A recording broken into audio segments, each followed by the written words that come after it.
back to Bolt Life. Today I am on my way to the doctor. I have two separate appointments.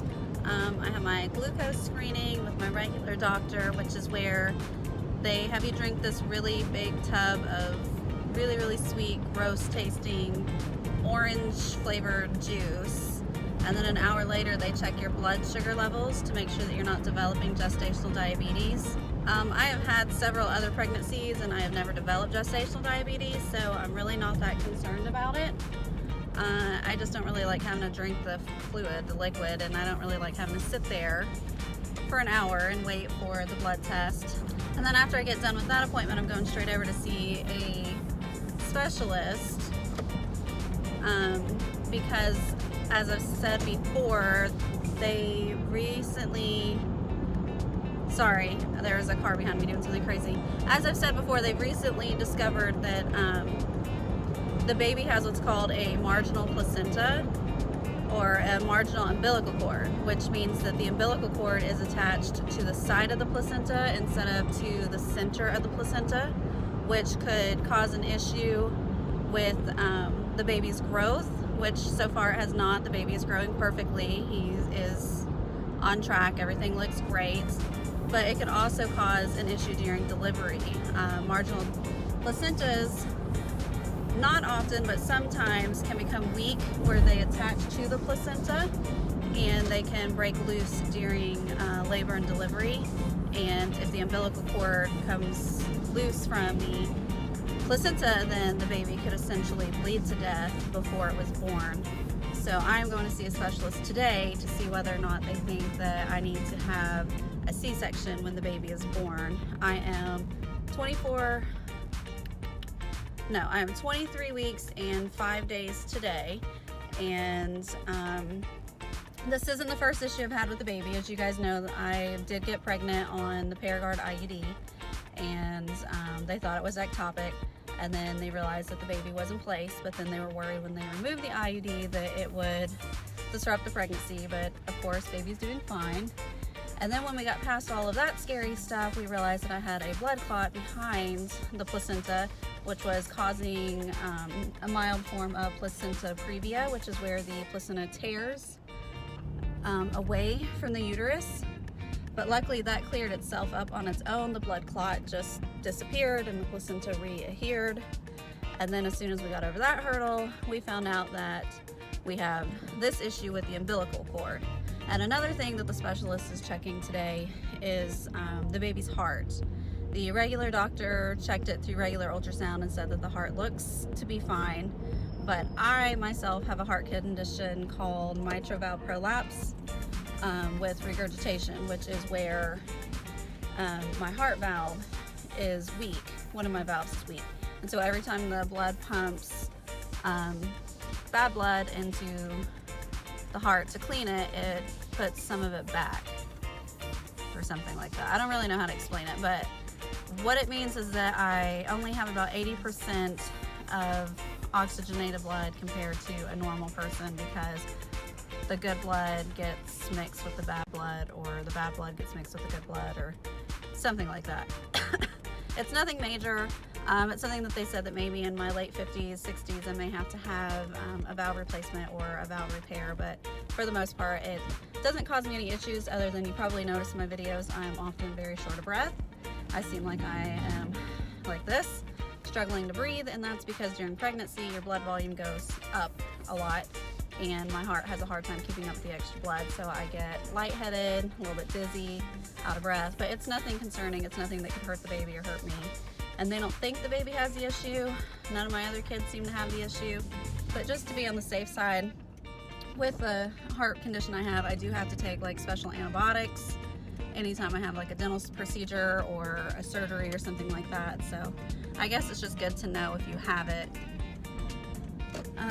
But yeah, I'm almost there. I'm gonna go in and drink this yucky fluid, and then I'm gonna head over to my next appointment, and I will let you guys know how that goes and let you know what they say about the baby. I believe they're gonna be doing a 3D ultrasound, and I'm really excited about that. I've never had a 3D ultrasound. This would be my first. So far, the baby looks a lot like Ainsley, And if I have a 3D ultrasound, I think it'd be really neat to just see, like, if he does look like the other kids, what features he might have the same, you know, lips and nose and that kind of stuff. So I will hop off here and I'll be back on in a little bit to let you guys know what they say. So that did not go as well as I had hoped. Two things. First of all, I am not 20, what did I think I was? 23 weeks and 5 days pregnant. I am 24 weeks and 5 days pregnant. Apparently I'm a week further and just lost track of time. And second of all, I failed. I failed the glucose test, which means I could have gestational diabetes, which is just another added complication to the pregnancy. But they said not to worry about it yet. We don't know yet. I come back, I have to go back tomorrow, and it's total fasting, which means nothing to eat at all after midnight, which sucks for me because I'm an eater. I love to eat. I eat every few hours. I'm going to feel nauseous because I'm going to be starving.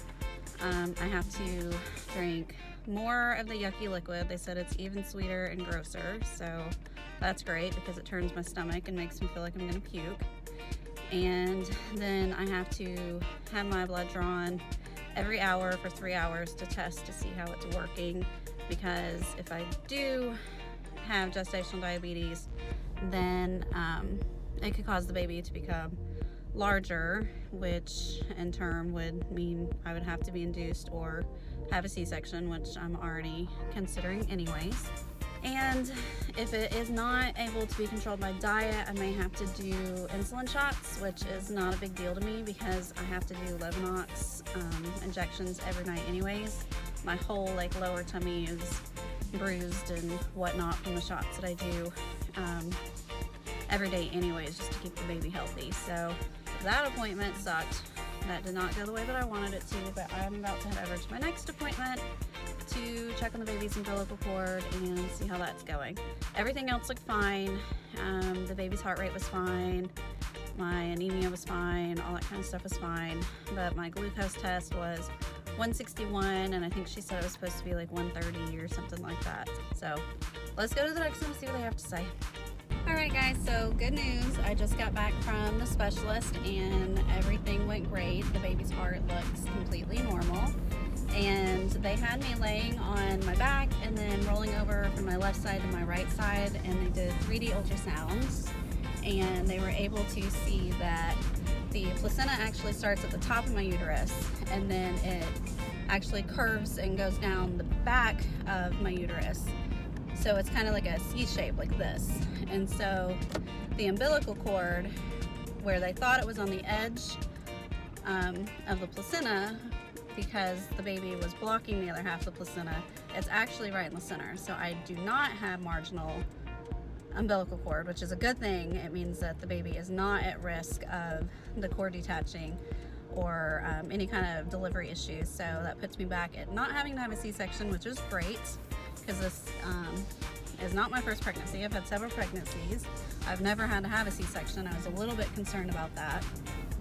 And so this puts everything right where it's supposed to be. The baby looks healthy, the baby's growing properly, the umbilical cord looks perfect, the heartbeat looks perfect.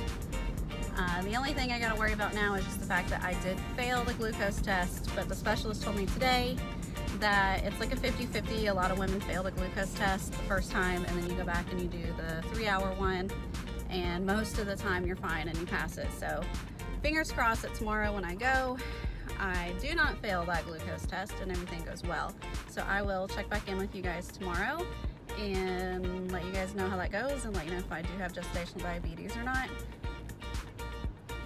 The specialist did say that if I do have gestational diabetes, most likely it would be able to be controlled by diet and oral medication, so I wouldn't have to do any more needles, hopefully, unless he said it was just like a really severe case. But based on my size and stuff, he doesn't see that that would be a problem. So I'm happy. This is the first time in this pregnancy that I've gotten good news. It seems like every single time I go to the doctor, something else is wrong with the baby or the placenta or the umbilical cord, and I've been worried sick this whole time. And I'm so excited to finally, you know, they told me it just looks like a normal, healthy pregnancy, just like any other pregnancy finally, other than the fact that I am still considered high risk just because I have a blood clotting disorder, and I do have to take, you know, a baby aspirin and Lovenox, which is a blood thinner for that, so that puts me at a high risk. But I've had that with all my pregnancies and they've always been fine, so I'm not really concerned with that. But getting to see the baby in 3D was really sweet. I'll add a photo so you guys can see. He actually has Marissa's lips and Landin's chin, so he is probably going to be a pretty good mix of the other kids. So I'm excited. I can't wait to show the kids what he looks like, and I can't wait to see him. Alright guys, so it is the next day and I am on my way back to the doctor's office to do my second glucose test since I failed one yesterday. They said for sure that I would have to stay for the first 2 hours, and if I pass that then I can go home. If I fail it, I have to stay for a third hour, and then if I fail that, I'm not sure what happens next. But I'm hungry. I've had to fast. I haven't been able to have anything to eat or drink after midnight, which I went to bed at like 11, so I haven't really had anything to eat or drink since 11. I am starving and I'm thirsty. I'm very thirsty, but they said I couldn't have anything, and I don't want to do anything that's going to risk failing the test and then having to do something else. So I am headed that way, and I will let you guys know what they say. Okay guys, so that did not go well. I passed my 1 hour, I failed my 2 hour, and then I failed my 3 hour. So it looks like I have a mild form of gestational diabetes. My levels were supposed to be under 145 at the 3 hour, and they were 151. So it's not like hugely failed, but it is still considered gestational diabetes. So now I have to make an appointment to go back and see another specialist, and they said I'd have to start checking my blood sugar every day, and I may have to have some medications to help control it. Alright, so that is it for my pregnancy update this week. I got some good news. The baby's not really considered like super high risk anymore. My placenta seems fairly normal. However, now I've developed gestational diabetes, and they said that that can cause the baby to get large. So they already induced me a week early because of my blood clotting disorder, the blood thinners and stuff that I'm on. But they said that I may end up having to be induced even earlier, or even have to go back now to the idea of possibly doing a C-section, because even though the cord's not an issue, the babies, gestational diabetes babies, can get really large really fast, and sometimes you have to have a C-section. So I will keep you guys updated and let you know what the doctor says whenever I meet with him. So as always, thank you guys for watching, and I'll see you next time.